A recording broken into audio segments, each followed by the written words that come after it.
This time around, we travel to the very center of England, to the legendary birthplace of the game Rugby. But because I do not like sports, I'm not going to talk about that at all. Instead, we're going to talk about the video games that you'll find at the CEX in Rugby. We're going to be looking at N64 games, a Dreamcast, as well as a couple of complete in-box titles. I hope you see something that you like. Here we go. We start off looking at some Wiis. I think the Wii is probably the most undersung console, considering that nobody really thinks about the Wii right now, even though it was Nintendo's biggest console ever, as far as I can remember, but huge in sales. We've got here on the top right, we've got the Wii Mini, which I thought was exclusive to Canada, but I looked it up and apparently they also released this in Europe and North America. It's not a very good Wii because they stripped from it in order to make it mini for whatever reason, even though it's not actually that much smaller. You can see the regular Wii there on the left.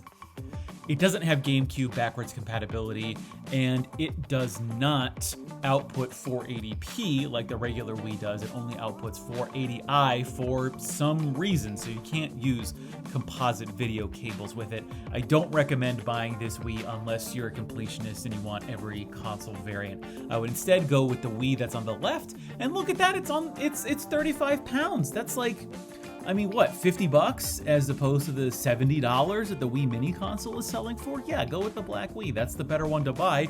And that's actually pretty good, 35 pounds, considering that a Wii in North America was going for like $90 or $100 on eBay during the uncertain times of the last year or two. So go with that one. And then I would honestly maybe even go with the Wii U because, man, is the Wii U such a good system. It's got great games for it.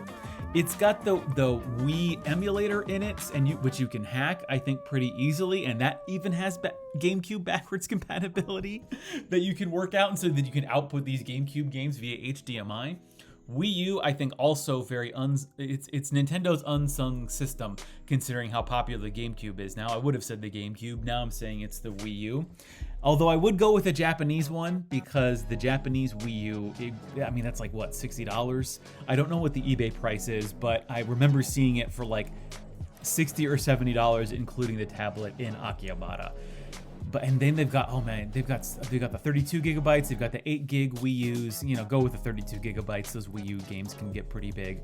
We then got a stack of white Wii's here. Now, why is that one 50 pounds? Why is that going for like, we've got these 35 pound ones going for like $55, and then we've got one going for $75, possibly because it's got the Wiimote Plus.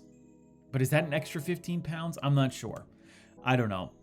All of them are unboxed, so I don't know what's going on there. We've also got, oh, look at this. Wow, a green Game Boy Pocket looking in great condition. Going for $60 though. That's pretty, man, 60 bucks. Although the Game Boy Pocket actually, I think, has one of the better screens. I would say probably way better, way more, you get a lot more clarity out of the games you're playing on the Game Boy Pocket than you do with the giant Game Boy, and I would say even more so than the Game Boy Color, but that's just my personal opinion. Because like the Game Boy Color, its screen, I think, is very hard to see when you don't have proper light. And then we've got the tank. I love the original DS model. I love how huge it is. I love how boxy it looks. And here it's going for $60. Same price as the Game Boy Pocket. That's pretty surprising to me. But then we also have to consider that the Game Boy, or sorry, I want to call it the Game Boy DS. The DS, that's how old I am. The DS does have that Game Boy Advance backwards compatibility going for it, which I think does give it a leg up. And then, oh yes, the yellow and black OG Game Boy. This is beautiful. If I had $60, which all of these are about in terms of price, I'd be getting this Game Boy. It looks fantastic. I actually kind of wish I did. I did have a night. I have a regular Game Boy, the gray one. I wish I had one that had some color to it. Then we've got here for the NES, Kickle Cubicle going for about $25. I have no idea, but complete in box NES game for $25, that seems cheap to me. And we've also got, wow, a Dreamcast here. Note, it is the PAL version because it's got that blue swirl on it. It's seen better days. The plastic, I like how the outer plastic is yellowing, but the disc cover plastic is still looks pretty good. I don't know.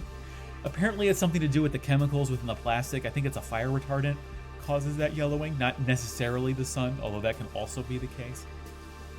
Here is the PlayStation Classic, which, correct me if I'm wrong, which I probably am, But isn't it true that both in the North American and the Japanese PlayStation Classic Mini, they have the PAL version, they have the PAL ROMs of the PlayStation games, which I guess is right at home at this PAL version of the PlayStation Classic Mini. Going for $75 though, that seems pretty expensive considering how lambasted the Sony PlayStation Classic Mini was. And then 55 pounds for a purple GameCube. We're talking like $80 for a GameCube. Those things, especially, they're not too bad when I look at them on eBay, but whenever I see them in retro game shops, holy crap, are those GameCubes insanely priced. And I'm so lucky that I kept mine from middle school, because otherwise I really wouldn't want to have to spend $100 or $120 on a GameCube. Here we've got, well, including the dust sleeve, which you don't see that often from at least in North America. In the UK, I'm not entirely sure. But here we've got Super Mario Bros. 3 going for, let's call it $18. Japanese version goes from $8 to $10. I think the American version is priced about the same. And of course, the American and Japanese versions are superior because you get that sweet, sweet 60 frames per second. A bunch of Skylanders figures over there on the left. We've got, wow, that Tetris price is actually really good because I'm looking to buy Tetris myself. And I think I can't find it for less than $15 on eBay. Here it's going for about $7. That's pretty good. I mean, and you think it should be cheaper. It should be cheap because they printed tens of millions of these things. But I can't find my copy, so I need from when I was a kid. So I need a newer one. And oh, am I looking down a $20 barrel there? We've also got, is that a black cartridge? Oh, because it's Link's Awakening. It was, sorry, I'm thinking of Link to the Past DX came out on, or was Link to the Past Plus, I don't know what they called it. That came out in the Game Boy Advance. Yes, the black cartridge means, I believe, that you can play it both on the Game Boy Color as well as the original Game Boy. That's going for $40? That seems like a lot for Link's Awakening, especially considering the re-release. That's weird. Then we've got Tiny Toons Adventure, Bab's Big Break. Unaware of that, but Super Mario Land, pretty good, going for 12 bucks. 12 bucks, that's pretty good. Then what have we got? I don't know if I show them, we'll see in a second, but we've got those Pokemon Stadium there in the back, and then Mario 64. Wave Race Complete in box for $16? And I love how the PAL version boxes, they take the American box and then they inset it with this weird bezel. It's like you're watching the game on a monitor for some reason. I don't know why they did that, maybe to differentiate between the regions. And of course, the Japanese boxes are vertically standing. These are horizontal. So, and the controller pack, but wasn't Wave Race like a launch game and the controller pack came out later? I don't know. Wave Race, I'm sure it's fine. Oh, Enter the Gecko for the same price, $16. I'm actually looking for Enter the Gecko because I rented that a lot when I was a kid, so I'd really love to play it again and have a copy of it. And then I spy with my little eye a copy of Advance Wars 2. There in the very back, going for about, call it $22. That's actually Advance Wars 2, phenomenal game. I love it. I love the entire Advance Wars series. Talking Advance Wars 1, 2, and the one that released for the DS. Although there was an American exclusive Advance Wars DS 2, which never came out in Japan for some reason. There are, of course, the original games that came out for the Famicom and the Super Famicom, but the Super Famicom one I haven't played yet. Then Rayman 3 going here for a whole $6 for a Game Boy Advance game. You don't usually see that. Don't usually see a Rayman game like that. Oh, there we go. So, the zoom in. Look at that beautiful zoom in. We've got Pokemon Stadium, although it does not have the transfer pack. And 15 bucks? I think Pokemon Stadium 2 is the better Pokemon Stadium. I love the mini games for both. I actually think Pokemon Stadium 2 probably is the better Mario Party game. I think if you're gonna get like 3 other friends together in a house and you're gonna play an N64 game, I think Pokemon Stadium 2 should be up there. Pokemon Stadium, it's fine. Then what is that? We got New York Race. And then I love looking at this old footage that I took later last year, because that's before the Pokemon boom really took off. This Pokemon Leaf Green is going for about $55. I think Leaf Green in America was approaching like $100 last I checked a couple of weeks ago. So it's just so funny. And this is the same, essentially, as far as I can tell, This is the same as the North American version. Of course, it's the English version is going to be the same regardless of region. The Japanese version, of course, not having that beautiful translucent green. I don't think. I have fire red.